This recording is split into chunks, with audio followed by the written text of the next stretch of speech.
ওহ আব্বা, আমার খেয়ালই নাই আব্বা। না আব্বা, একটা ফ্রেম কিনে নিও না। নাও, ধরো, ধরেন ধরেন। কি হয়েছে? ধরেন না। এই টাকাটা কি করবেন? চশমার ফ্রেম লাগাবেন, মেয়ের বাড়ি যাবেন, ফল কিনবেন, বাকি টাকা যা থাকবে ওটা দিয়ে ঘুরে বেড়াবেন। ঠিক আছে, বলে দিলাম। ধরো, আমার কাছে তো টাকা নাই এখন। তোমার কাছে টাকা না তো কি হয়েছে?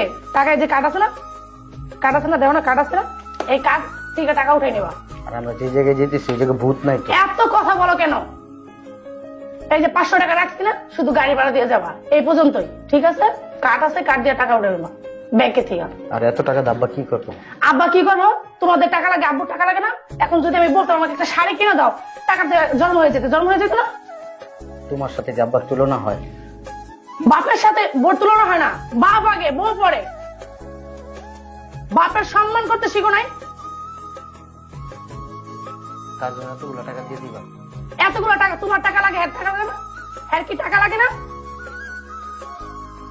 টাকা দিয়ে আপনি ঘুরবেন, খাবেন, মেয়ের বাসায়